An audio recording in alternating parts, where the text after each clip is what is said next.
I'm Abigail. And I'm Keith. And you're listening to the Global Treasures Podcast.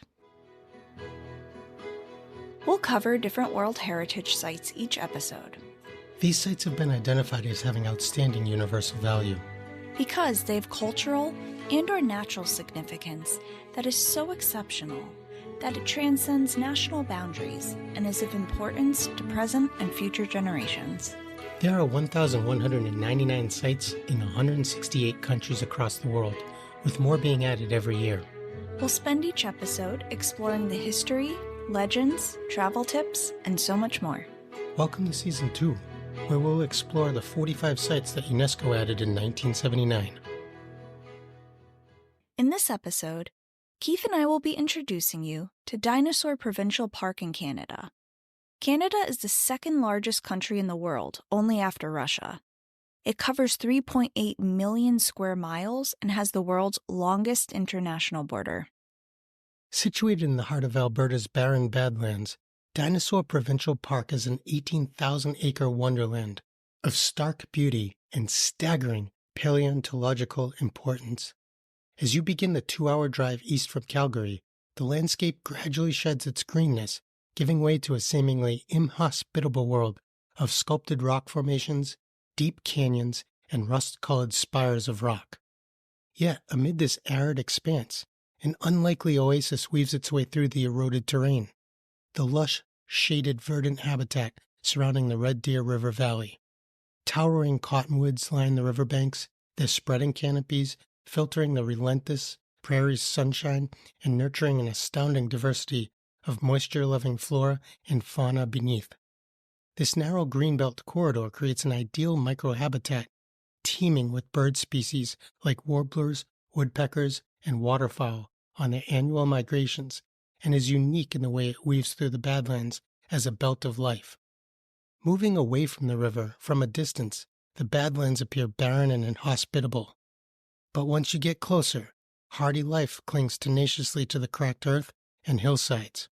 Prickly pear cacti and fragrant sagebush dot the arid slopes, spines and silver foliage acting as nature's defense against the baking sun. This severe landscape harbors its own intricate web of life, from slithering bull snake species to golden eagles sailing overhead on the thermals. That was like poetry. Thanks, Keith. So, for the naturalist and outdoor enthusiast, Dinosaur Provincial Park offers a rare glimpse into 3 distinct ecosystems, coexisting side by side. Above the valley rim, vast prairie grasslands stretch to the horizon, providing a seasonal home to pronghorn antelope, coyotes, and mule deer.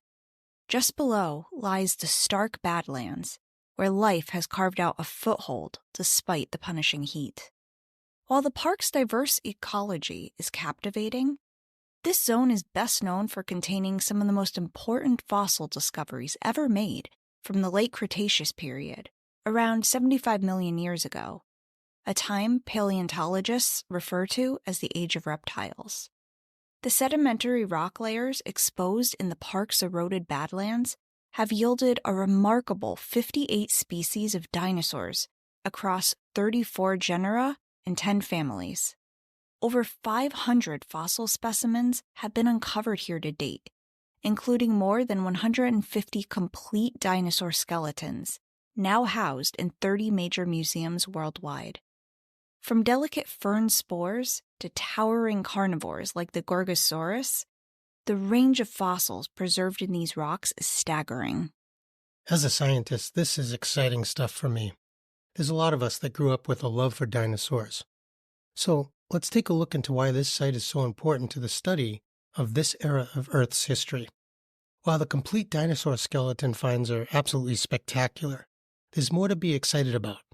Embedded within the stratified layers of Earth are disorganized concentrations known as bone beds, containing the disarticulated remains of multiple dinosaurs and other prehistoric creatures. It's actually theorized that these eerie graveyards were created when carcasses became trapped and accumulated in river channels or washouts during the late Cretaceous. Carefully excavating and piecing together these jumbled fossil puzzles allows paleontologists to reconstruct unprecedented details about dinosaur ecology, behavior, and entire extinct communities. While dinosaur remains rightfully take the center stage, the park's fossil record extends far beyond just the famous Tyrannosaurus, Triceratops, and Hadrosaur species. The rocks have also preserved an astonishing diversity of prehistoric vertebrates, invertebrates, and plants that coexisted in this ancient ecosystem. Fossils of freshwater sharks, rays, frogs, turtles, and crocodilian ancestors mingled with petrified trees, pollen spores, and delicate leaf imprints. Remarkably, the rock strata contain not just the fossilized organisms themselves, but also a wealth of contextual information about the environments that they inhabited. Details like footprints, nests, skin impressions, and coprolites, which are fossilized dung, provide invaluable clues about how these prehistoric creatures lived, behaved, and interacted with their surroundings. This exceptional preservation of ecologically intact fossil sequences is what sets Dinosaur Park apart as a world-class paleontology site. Whereas many fossil beds contain a random assortment of fragments, the Badlands sediments record virtually entire late Cretaceous communities frozen in time, from towering dinosaurs down to microscopic plant life. Few other places allow such an in-depth reconstruction of a prehistoric ecosystem and its interdependent species. The rich fossil beds of the park owe their existence to the geological processes that unfolded in this region 75 million years ago. At that time, the landscape looked vastly different. A lush, subtropical coast plain, blanketed with cypress forests and crossed by meandering rivers that drained eastward into the western interior seaway. Tall conifers and flowering plants like sycamores, magnolias, ferns, and mosses thrived in this prehistoric environment. Turtles, crocodiles, and bony fish like gar and sturgeon teemed in the rivers, while small mammals scurried through the undergrowth. Overhead, leathery-winged pterosaurs soared on air current, their wings spanning over 30 feet in some species, larger than some small airplanes. And everywhere across the primordial landscape lumbered the dominant life forms of the time, the dinosaurs. Every major dinosaur group known from the late Cretaceous period is represented in the park's rock layers. From diminutive hydrocephalodonts to towering sauropods, the great diversity of dinosaur species found here provides an unparalleled record of dinosaur evolution. It's important to note that this area was not in the same place on Earth then as it is right now. Due to the moving of the continents over time called continental drift, all of the land was in very different places, and the climate that was present in this land was very, very different 65 million years ago. The rivers that crisscrossed the prehistoric plain periodically overflowed onto the surrounding floodplains, depositing layers upon layers of sediment that entombed and then fossilized accumulations of plants, dinosaurs, and other unlucky organisms that became trapped. Over a span of about 1.5 million years, the Oldman, Dinosaur Park, and Bearpaw geological formations gradually took shape, preserving this late Cretaceous ecology in incredible detail. It wasn't until the end of the last ice age, around 13,000 years ago, that the modern Red Deer River Valley was carved through these ancient rock layers by glacial meltwater runoff. Erosional forces gradually sculpted the iconic topography seen today, slowly exposing the rich fossil beds in the process. While erosion is the key process, it also poses an existential threat. Once exposed at the surface, these priceless fossilized specimens are vulnerable to being damaged or destroyed by the relentless wind, rain, and freeze-thaw cycles that shape the Badlands. Strict regulations are in place to limit public access to sensitive areas and control all scientific research, collection, and removal activities. Since its establishment in 1955 to protect the fossil beds, Dinosaur Provincial Park has only grown in importance and prestige over the decades. Its 1979 designation as a UNESCO World Heritage Site officially recognized its global significance. And with the 1985 opening of the world-class Royal Tyrrell Museum just 100 kilometers away, the priceless fossil finds from the park finally had a state-of-the-art home for scientific study, display, and interpretation. While the park's paleontological wonders understandably take center stage, visiting today also provides a glimpse into the remarkable resiliency and diversity of life in Alberta's Badlands ecosystem.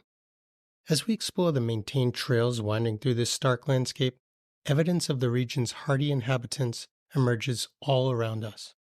High overhead, a golden eagle soars effortlessly on the thermals, rising off the valley slopes. These powerful raptors make their homes on the sheer cliff faces, joining prairie falcons and mountain bluebirds as the undisputed rulers of the Badlands skies.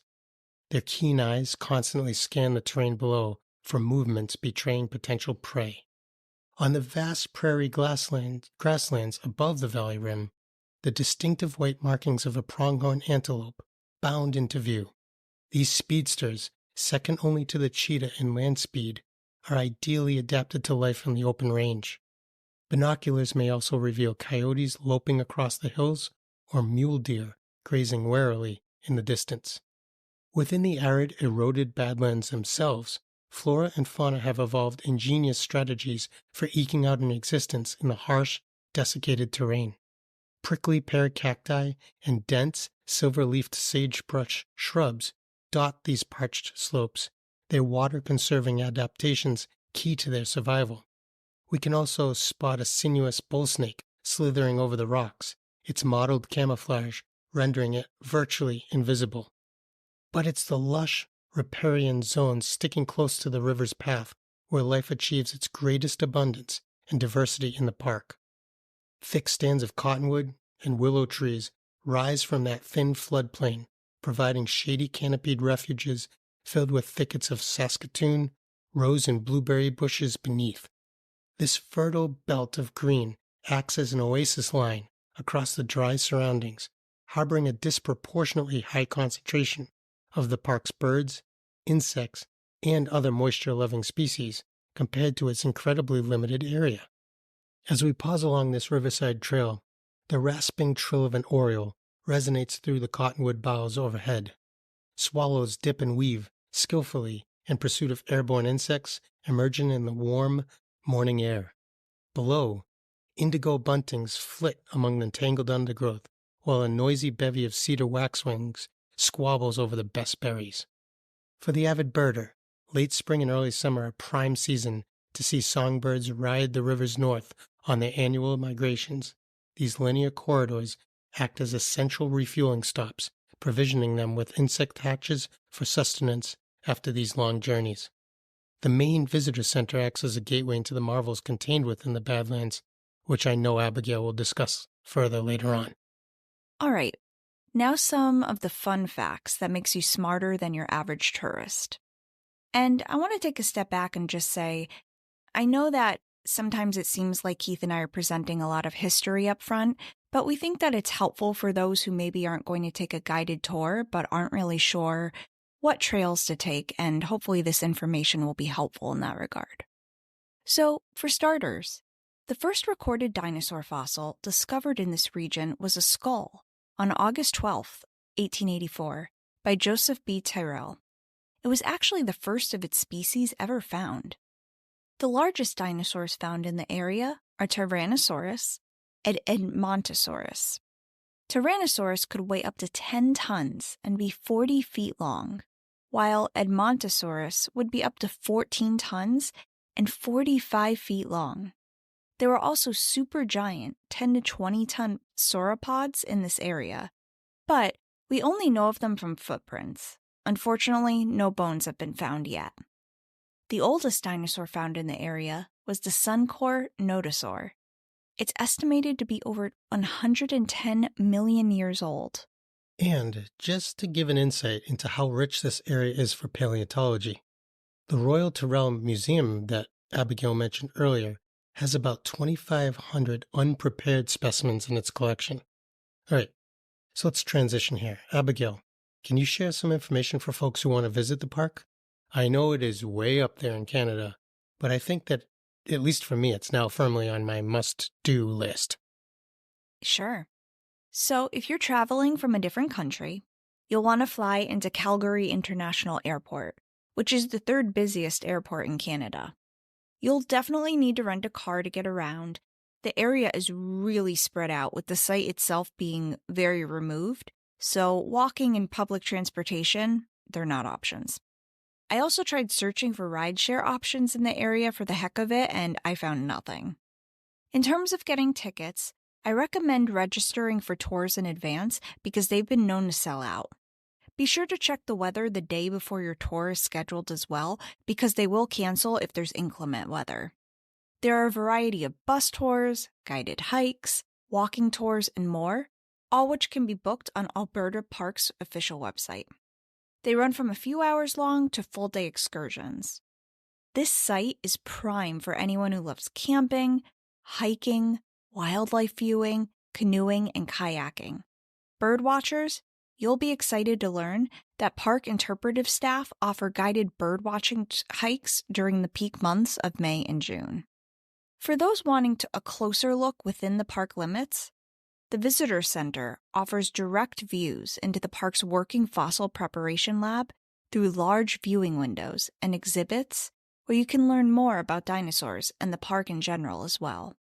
Here, skilled technicians use mini jackhammers, owls, and brushes to carefully extract dinosaur bones and other specimens from the rock tombs. They also have an information desk and gift shop for you shoppers out there. One of the most unique experiences the park offers is the chance to step back in time at John Ware's cabin, a piece of Western history nestled along the banks of the Red Deer River.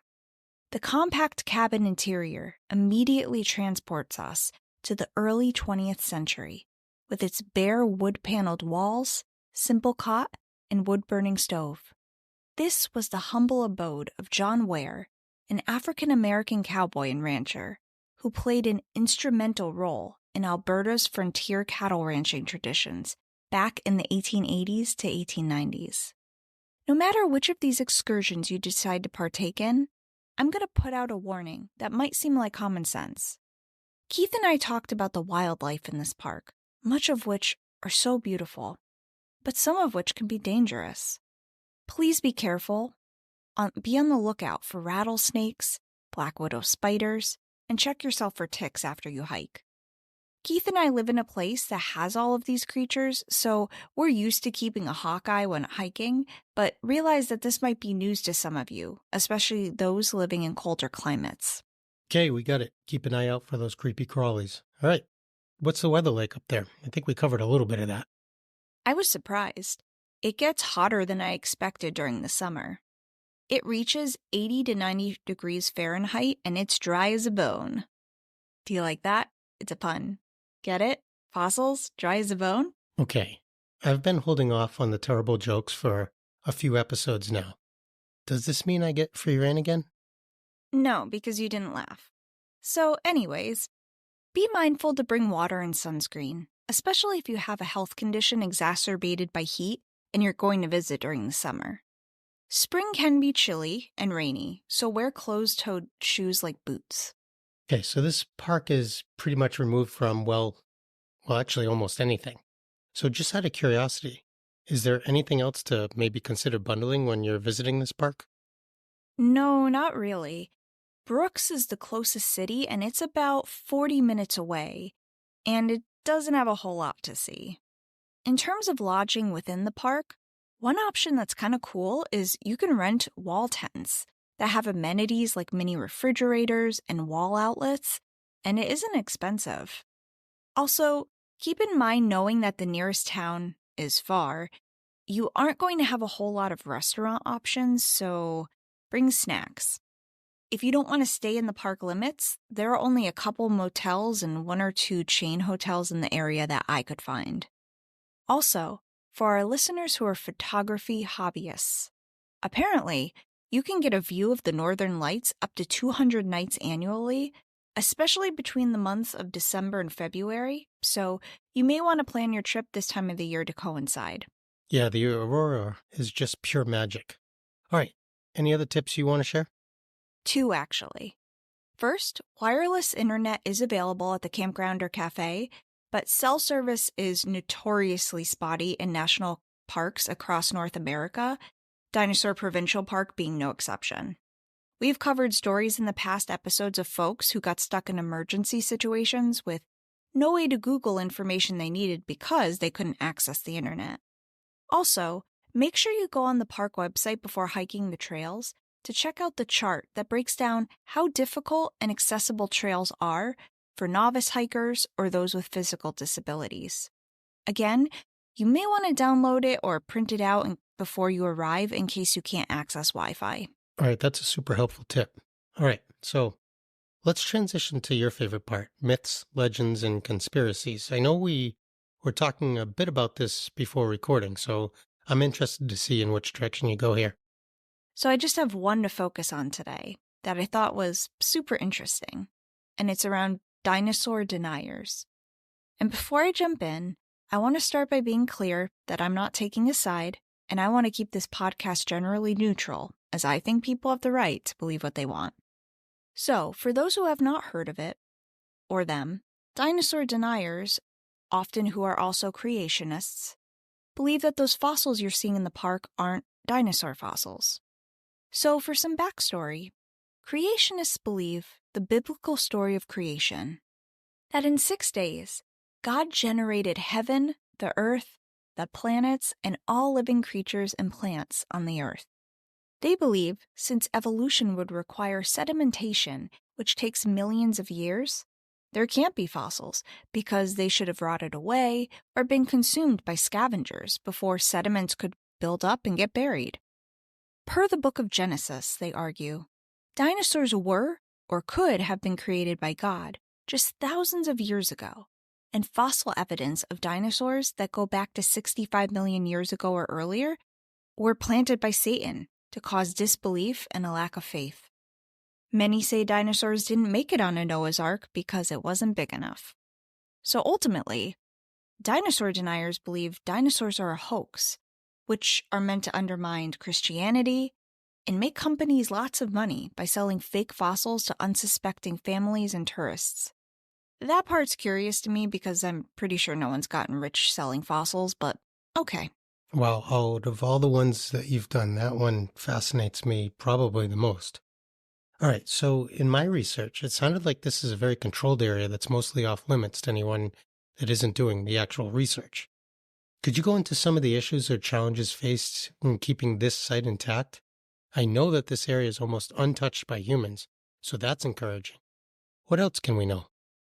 So some of the issues or challenges that are faced keeping this site safe include the following. Number 1, unguided public access to certain areas, which needs to be controlled with any collection or removal of fossils that are being carefully monitored. Obviously, some people would like to try to take fossils as a souvenir, which ends up irreparably damaging the site. Protection and management of the park is enabled through the Provincial Parks Act and Historic Resources Act. With park management on site to monitor visitors in terms of land use, and even livestock grazing is monitored because it would be bad if the animals accidentally ate a chunk of fossil. Bad for the animals and bad for the site. Issue number 2, hydrocarbon extraction, which might be new to some of you. I won't go into a long, drawn-out explanation, so I'll just say, think oil and natural gas. This has been done for some time near the property, and it's managed to make sure there aren't environmental impacts and that it's not an eyesore. Hydrocarbon is a fuel source, and the process can contribute to the formation of greenhouse gases, and the drilling waste could affect fossils if not carefully monitored. They do have a firm short and long-term plan for observing potential impacts from tourists, climate change, and more, so I give this a 10 out of 10. Impressive for such a large property. And I'm with you. I can't wait to visit the site in the future. Thank you as always for listening to the Global Treasures podcast. If you would like to support the show, you can subscribe at Apple Podcasts, Spotify, or wherever you get your podcasts. A quick note about our podcast.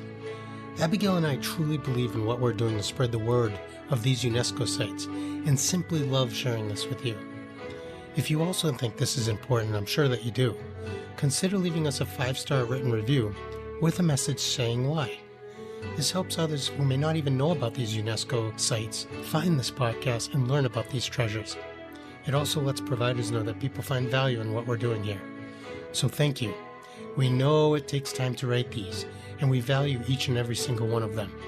We're so grateful to every one of our listeners who spread the word about these sites. And we just can't wait to see you next time when we take you to Everglades National Park in the United States.